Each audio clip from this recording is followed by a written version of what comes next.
Ketemu lagi dengan saya Stanley Sutrisno di Stanley Sutrisno Channel. Pemirsa yang berbahagia, pada hari Selasa tanggal 9 Agustus 2022 kemarin, di tempat kami di perumahan Ambarawa Asri, di rumah-rumah warga yang terkena pembebasan lahan untuk jalan tol Jogja Bawen, sudah dilakukan identifikasi dan inventarisasi data yuridis. Sebelumnya pada tanggal 28 Juli sudah dilakukan pengukuran luasan lahan. Nah, jadi ternyata dalam proses identifikasi dan inventarisasi data teknis dan data yuridis itu ada 3 tahapan. Prosesnya dilakukan 3 tahapan. Yang pertama itu pengukuran luasan lahan. Yang kedua verifikasi data yuridis. Dan yang ketiga itu penghitungan tegaan atau tim tegaan yang datang itu. Nah, dalam video kali ini saya akan berbagi mengenai bagaimana proses verifikasi data yuridis, apa saja yang ditanyakan, apa yang perlu Anda siapkan, seperti itu. Baiklah, selamat mengikuti. Jadi dalam inventarisasi data itu kemarin prosesnya seperti ini. Di tempat kami ada beberapa RT. Nah, itu inventarisasi datanya dikumpulkan atau dilakukan di satu tempat, yaitu di RT 12. Ya, jadi nanti petugas itu tidak mendatangi rumah ke rumah karena itu masalah teknis saja supaya mempercepat prosesnya, seperti itu. Nah, nanti dari warga yang lain itu berkumpul di RT tersebut, RT 12, tetapi supaya lebih lancar, tidak menunggu terlalu lama dan juga menghindari untuk mematuhi prokes. Jadi kami diatur jadwalnya jam sekian RT berapa, jam sekian RT berapa dan sebagainya. Nah, di tempat kami prosesnya itu memakan waktu 2 hari. Jadi tim ini sudah membawa berkas yang dulu kita kumpulkan pada saat sosialisasi. Itu data sudah dibawa oleh tim sehingga kita nggak perlu membawa data lagi, ya, nggak perlu mengumpulkan berkas lagi, kecuali untuk berkas-berkas yang memang lain daripada yang sebelumnya sudah dikumpulkan. Nah, yang sebelumnya dikumpulkan itu kan KTP, KK dilegalisir, ya, kemudian kopi lunas pembayaran PBB, kemudian kopi sertifikat, dan kopi surat nikah. Nah, itu. Nah, jadi kalau ternyata memang KTP dan KK itu belum dilegalisir, padahal harusnya dilegalisir untuk KK yang belum elektronik itu nanti ditanyakan lagi itu. Jadi harus dilegalisir dulu di kantor kelurahan. Nah, kalau ada data lain, misalnya berkas lain, misalnya rumah itu dipakai tempat usaha dan tempat usaha itu ada izinnya, entah itu CV, PT atau apa, ada akte notaris, izin apa itu yang kaitannya dengan perizinan yang baru itu, yang elektronik itu dibawa saja, ya, akte notarisnya, dan perizinan lainnya itu dibawa, difotokopi, nanti diberikan kepada petugas, gitu. Terus misalnya di tempat di rumah tinggal atau di rumah yang terkena lahan, terkena pembebasan itu dipakai untuk bisnis, mungkin bisa difoto terus di print gitu, ya, diserahkan sekalian, seperti itu. Itu kaitannya dengan berkas-berkas, ya. Terus nanti untuk pertanyaan-pertanyaan itu biasanya meliputi ini, itu rumah tinggal, murni rumah tinggal atau dipakai untuk bisnis, atau murni untuk bisnis, misalnya seperti itu, ditanyakan seperti itu.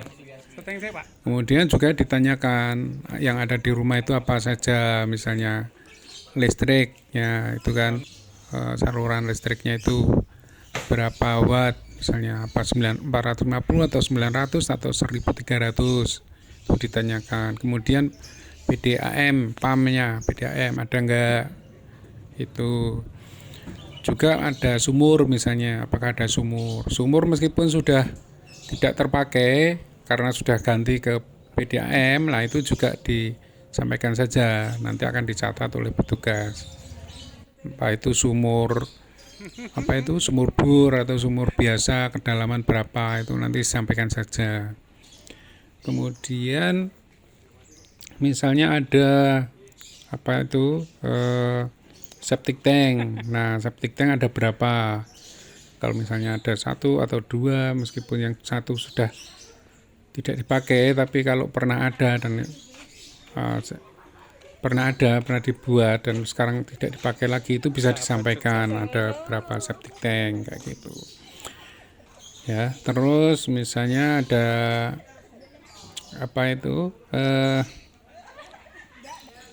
pasang IndiHome, saluran IndiHome kayak gitu, itu juga disampaikan, ditanyakan, itu bisa. Terus juga telepon, ya, saluran telepon rumah itu loh ya, yang masih ada saluran kabel teleponnya masuk ke rumah, nah itu bisa disampaikan ada saluran telepon seperti itu. Terus ada pohon misalnya, nah ada pohon apa kayak gitu, itu disampaikan saja.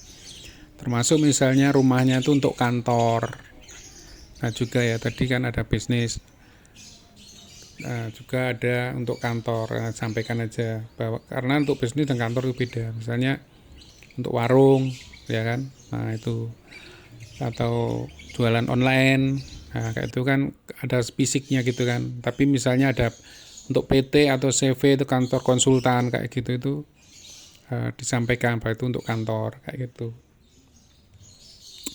Intinya apa yang ada di rumah yang tidak bisa dipindah-pindah, misalnya termasuk tandon air di bawah tanah, nah itu disampaikan saja, tandon air di bawah tanah itu bisa dicatat.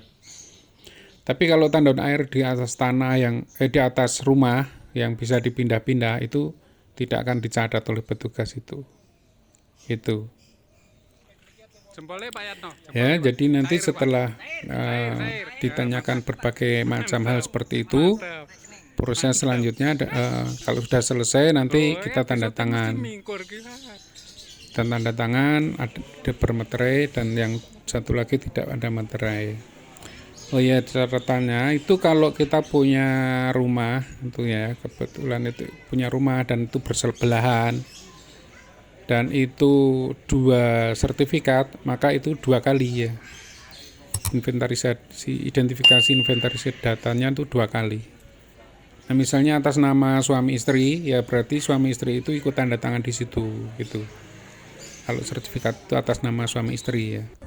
Intinya yang harus tanda tangan di berkas yang ditandatangani ya, atau berita acara yang tanda tangan itu orang yang namanya tercantum di sertifikat kayak gitu. Lah misalnya belum balik nama, ya kemarin kasusnya yang dulu misalnya beli ke orang lain belum balik nama, yang dibeli itu ikut hadir itu seperti itu. Lah misalnya pas kebetulan suaminya pas di Jakarta, yang ada namanya itu tertera di situ itu suaminya. Nah, kebetulan suaminya pas luar kota nggak bisa pulang, itu untuk sementara istrinya bisa tanda tangan, tapi nanti pada saat yang ada meterai itu suaminya itu yang harus datang di situ. Intinya yang ada nama tertera di sertifikat itulah yang tanda tangan di atas meterai. Tapi untuk sementara bisa suaminya atau istrinya yang tidak ada tertera di sertifikat itu gitu. Begitu juga kalau misalnya sertifikatnya pas di bank gitu kan, nah itu disampaikan saja. Ya ditanyakan tuh sertifikatnya ada di bank atau tidak. Nah itu juga ditanyakan kemarin seperti itu. Ya, kira-kira itu yang ditanyakan. Terus setelah tanda tangan, nanti semua selesai tanda tangan. Nah, nanti proses selanjutnya adalah foto. Foto di depan rumah masing-masing, membawa berkas yang tadi tidak tangani, yang ditempeli nomor urut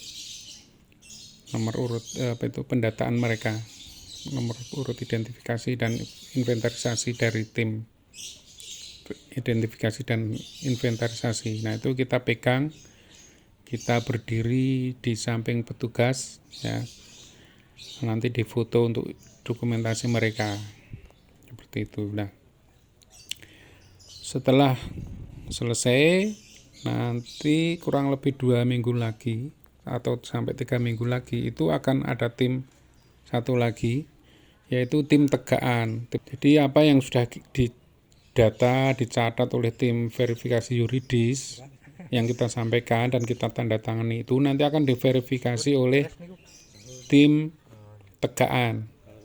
Misalnya tadi ada apa, sumur, ada pohon, ada apa lagi, tempat untuk bisnis dan sebagainya, itu nanti akan diverifikasi oleh tim tegaan.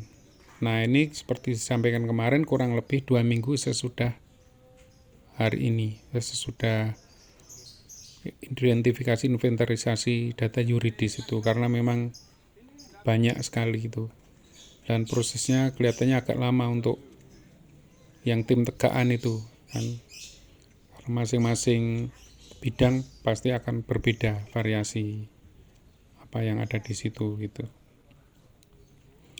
Oh ya, sebagai tambahan informasi, kemarin di Kelurahan Kupang, Kecamatan Ambarawa sudah dilakukan sosialisasi kegiatan identifikasi dan inventarisasi data fisik dan yuridis, yaitu pada hari Selasa kemarin tanggal 9 Agustus 2022.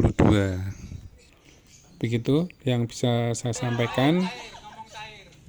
Bila ada pertanyaan-pertanyaan, silakan tulis di kolom komentar dan silakan informasi atau video ini di-share supaya bermanfaat bagi mereka yang kebetulan terkena pembebasan lahan untuk proyek jalan tol. Demikian, terima kasih sudah mengikuti, sudah menyaksikan video ini sampai selesai. Mudah-mudahan bermanfaat. Sampai ketemu lagi.